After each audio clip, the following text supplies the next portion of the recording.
As we go about our working lives, many of us are too busy and distracted to pay much attention to our superannuation.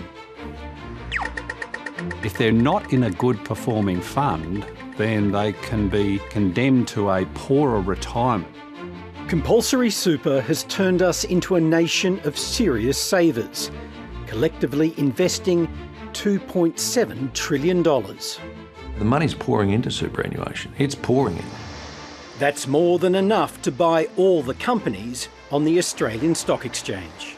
The question of whether people are getting value for the money that's been pouring in is now on the table. And you can see that probably over a couple of decades now, they haven't been getting value, or the value they should have been getting.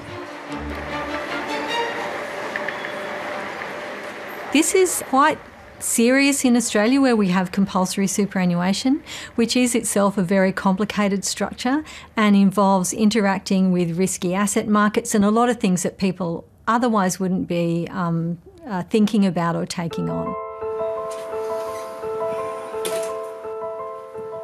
I never really considered life beyond work. I mean, it was always an illusory sort of ideal that you hoped would occur one day, but I didn't give it serious consideration. I didn't give retirement serious consideration. Tai Chi helped 69-year-old retiree Peter Bastick deal with the stress of work and now of retirement. He started paying superannuation about halfway through his working life as a newspaper journalist and editor.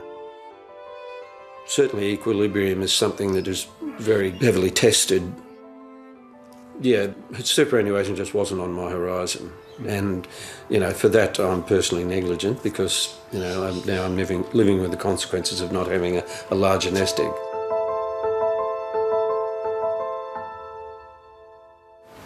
Nice to meet you. Nice to meet you.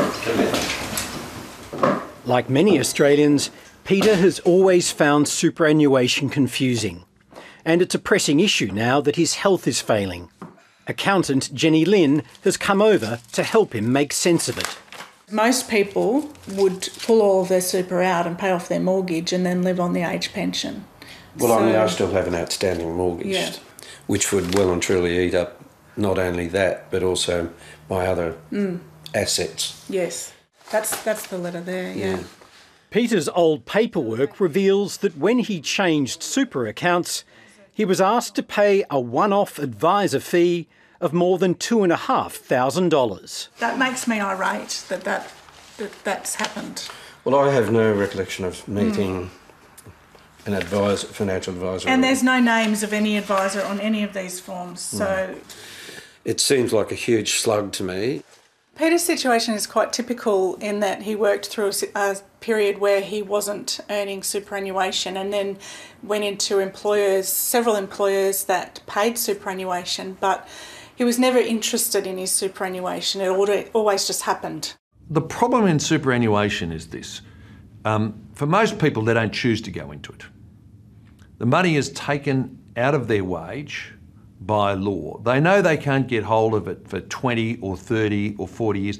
They don't feel as if it's theirs. They don't feel as if they own it.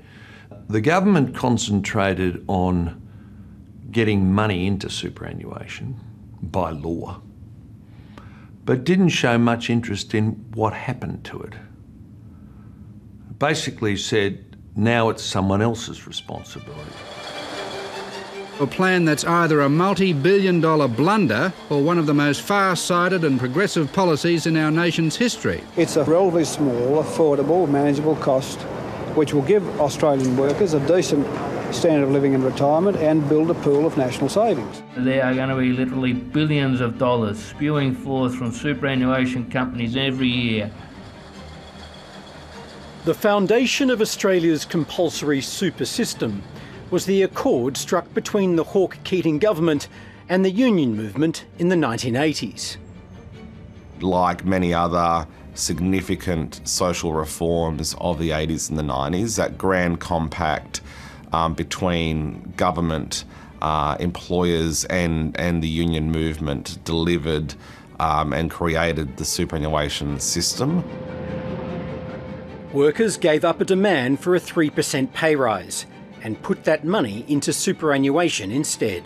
For an adequate and mature level of contribution to be established, I suggested by the year 2000 we reach a national benchmark where each and every employee has a contribution to superannuation equal to 12% of wage and salary income paid into his or her superannuation account. Despite determined opposition, compulsory super began in 1992. I asked the Prime Minister, why won't you have the decency to admit that your superannuation levy means that workers will either have to take a pay cut or lose their job? Keating's plan to increase compulsory contributions never eventuated. The Howard Costello government later scrapped Labor's deal to deliver tax cuts, not as cash, but as increased super. Paul Keating would say that you're partly responsible because he blames a lot of people for a lot of things. And you know what we did? We just left in place the schedule that had been announced. I think it capped out at 9, but by stopping that process, that incremental increase that was meant to occur, it's meant that we've had this unfinished business sitting there with our superannuation system since, and that I think was a fundamental error of that government, and an error that we're still paying for today. Employers currently contribute 9.5% of workers' wages to super, and the rate's not legislated to reach 12% before 2025. If it were the case that people actually wanted to become entirely independent of the age pension, for example, they would probably need to start contributing to super at a rate of about 18% at the beginning of their working life and contribute at that rate all the way through their working life. Most of us are, I think, probably realistically not prepared to do that. If you truly want to become independent of the government, a self-funded retiree, live off superannuation, you're going to have to put your own money in. The occupational superannuation is not going to do it. 42% of Australian retirees still receive the full age pension. Since 1997, the proportion of Australians receiving full or partial age pensions has fallen from 79 to 70%.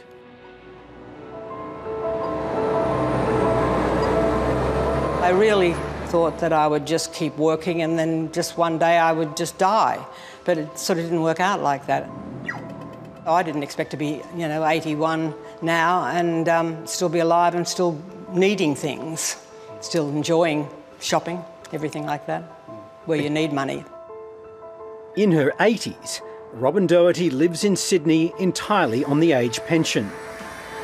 Like many women who took time out of the workforce to raise children, she retired with very little super and doesn't own her own home.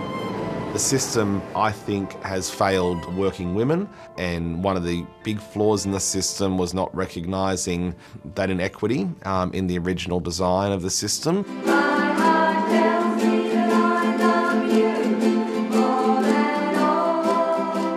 Retirement was something I didn't even really think about. I'd only been in superannuation for 16 years and I didn't see it. We were never shown anything to tell us that this was really for our future, to keep us going when we retired. So that's just what happened. Robin's husband died young, and so when she retired from her job in hospital administration, she moved to Bali to live with her daughter. Her age pension was enough to live comfortably there, until her deteriorating health brought her back to Australia. I didn't realise I was homeless actually, and I'm in my source of looking for somewhere to live. I met a woman from Uniting Care, that's how I got onto them, and I told her my story and she said, "You're homeless." And I said, no, I'm not homeless. I have a good bed every night, I've got children that look after me, I'm fed well. I'm not homeless. She said, "Yes, you are." Public housing in Sydney's inner west now keeps a roof over Robin's head. How is your experience different to those you know that were better prepared? I think they're going on more cruises than I'm going on. I have friends who I've known for years and who did well, and, you know, they had help over the years. But I enjoyed my life before I got old, so I'm not at all, you know, envious of them. Maybe sometimes. Compulsory superannuation has been phenomenally successful at forcing most Australians to save. But how that money is invested and the costs that incurs can have a dramatic impact on your retirement income. At the moment, we have a very unique system, a very large system, but it's probably the worst retirement savings system in the world, except for all the others. And so the system actually does need a lot of refining. It's not perfect, and it's got a long way to go.